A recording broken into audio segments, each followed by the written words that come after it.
Hello and welcome. You are watching News9 Live. I am Krishna Kumar, and at this hour, we have a very special gentleman joining us live here on the broadcast.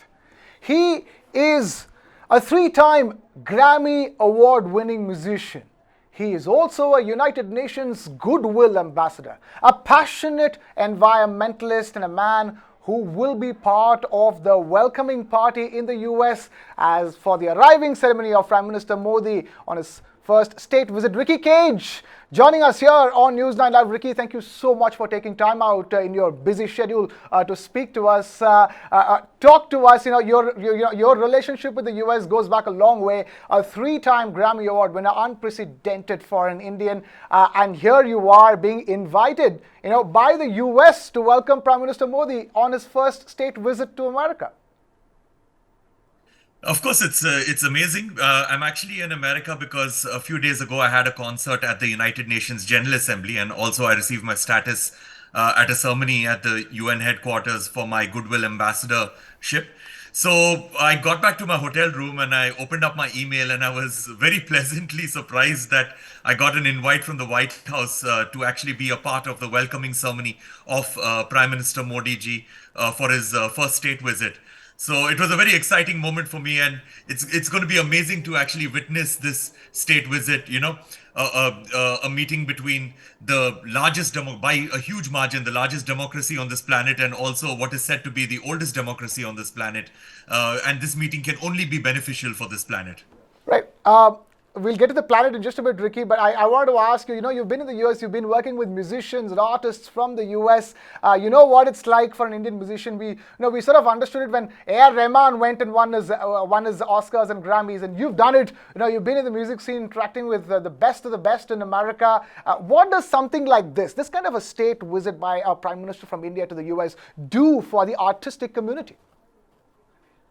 It does a lot for the artistic community because the visibility of India and the credibility of India has gone up, exponentially in the last few years. Especially, when you look at artists feel very strongly about issues like climate issues and environmental issues. And if you look at India, in the past, India was never even part of the conversation when it came to intergovernmental policies or intergovernmental talks about climate change and about, species extinction, deforestation, air pollution, all of this stuff. And now, for the last few years, India is not only a part of the conversation, but India is in fact taking leadership when it comes to these conversations. So this helps everybody, not just the artistic community, but the artistic community obviously benefits very, very largely from this. Right. And as you've been telling us, you're a passionate environmentalist as well. Talk to us, from that perspective. India doing so well when it comes to its own capabilities to make renewable energy, and also a very important part of the conversations that India has with any other country, especially Prime Minister Modi himself being quite keen on taking up this issue with the US as well.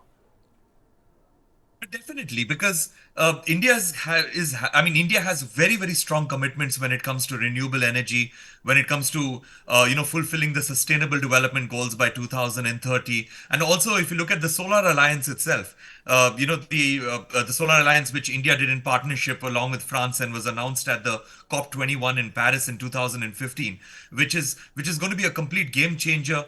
Tropical nations all over the world coming together to produce enough renewable energy to pretty much power the global south. So all of this coming together, all of these ambitious but attainable goals coming together is going to put India on the leadership, if not already on the leadership when it comes to mitigating the effects of climate change and making this world a better place, not just for us Indians, but for the rest of the world too. Right, with more and more of this visibility factor you're talking about, are you looking at more and more musicians like yourself? Ricky Cage will go down as a legend, as the man from Bangalore who's gone ahead and won 3 Grammys. Can we expect more and more Ricky Cages to come forward with the kind of partnerships that are being witnessed between the US and America right now? Definitely, and that Indian musicians are definitely coming of age, and we will definitely see more and more Indian musicians being recognized all over the world. But what is important over here is that when it comes to international recognition, most Indian musicians feel that that they themselves have to create Western music, they themselves have to make songs in English, and pop songs which are more Western in nature. But what I've realized is that all the Indian musicians in the past, even me, who have actually gained international recognition, have always stuck to their roots. And I've always created music which is based on Indian traditions and Indian musical cultures. If you look at Pandit Ravi Shankar, Pandit Vishwamohan Bhatt, Ustad Zakir Hussain, Ustad Allah Rakha, all of them. It's been absolutely amazing. And of course, collaborations are very important to bring together cultures and to bring together mindsets and to bring countries together, like how we are doing with India and USA. But at the same time, for us, it's important to stick to our roots and figure out what is it that makes us uniquely artistically Indian. Oh, yeah, talking about uniquely Indian and sticking to our roots, Ricky, we are at the threshold of the 9th International Yoga Day. It is yoga is in every single which way possible the greatest gift from India as a civilization to the world, and that's a topic that you yourself too are extremely passionate about. Absolutely. It was a huge occasion. It was a huge matter of pride in 2014 when June 21st was declared by the United Nations as the International Day of Yoga. And this was completely Prime Minister Modi ji's doing. And through this declaration of the World Yoga Day on Prime Minister Modi's insistence, if I may say so, it has popularized yoga and made it a household name all over the world. And people are now realizing that ancient Indian, traditions like yoga actually is nothing but preventative healthcare. That's what it is. Healthcare has always been about that after you get a disease, then you have to figure out what you have to do with it. But yoga in our ancient culture teaches us that you have to lead a life of wellness. And that is what yoga is all about. So the whole world can benefit so strongly from yoga and practices around yoga. Right, fact of the matter is that, Ricky, it's interesting, isn't it? Yoga has been taken up by the West for many, many years, many decades, even before the International Yoga Day was officially announced. Do you think that that acceptance of yoga has only doubled and tripled and quadrupled with something like the International Day of Yoga? No, but you're absolutely right that yoga has always existed in the West and everywhere else in the world before the International Day of Yoga. But International Day of Yoga took it to a whole new level, not just of more and more people practicing it, but in terms of credibility.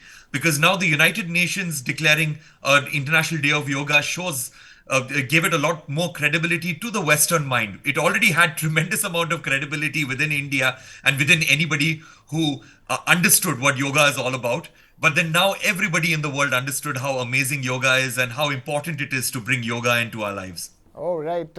Ricky, I want to understand, how are you sort of prepping yourself for the big night or the big day, so to speak? The day is just beginning in the US, in New York. Tell us, what are your plans for the day, so to speak, your itinerary for the day? So on the 21st, obviously, in the morning, I'm going to be reaching the United Nations headquarters at about I think about 7:30. I'll be reaching there to be ready for the World Yoga Day celebrations. And Prime Minister Modi, I've heard, is going to be leading the Yoga Day, so I'm going to do my best to follow him. Follow him in the yoga practice. And then after that, on the 22nd is going to be the welcome party. For Prime Minister Modi to the White House, and I will be at the White House again very early morning at 7:30 on the 22nd. And these 2 days are going to be extremely exciting. All right, and early starts on both days, Ricky. Tell us, do you have time for any other commitments apart from this over the next 48 hours? Of course, I've got concerts. I've got a concert tonight in New York and tomorrow night again in New York. And then I've got another concert in Washington, D.C. on the 23rd. So, and then I head back to India. I head back home finally on the 24th. To Bangalore. Bangalore, which is my home, which is, I'm guessing, your home too. No, I'm from Chennai, actually, nearby. Love Bangalore, though. I want to ask you just one last thing before we let go of you. So, which means you're telling us that you will be part of the Prime Minister Modi's state visit, festivities in the morning, and going back to do a concert in the evening. That's what your next 2-3 days looks like? Yeah, that's exactly what it looks like. But that's how it is normally for us musicians, right? We've got like packed schedules and flights to catch immediately after a concert and things like that. So it's day as usual, but of course extremely exciting that in the morning I get to be a part of this historic occasion. All right, rock star Ricky Cage. It is over there. Historic visit, a historic person being part of this historic visit. Ricky Cage, 3 times Grammy Award winner and United Nations Goodwill Ambassador. Thank you so much for taking time out to speak with us here on News9. And off you go. All the best. Have a ball of a time, Ricky. Thank you for speaking to us. Thank you so much. Thank you.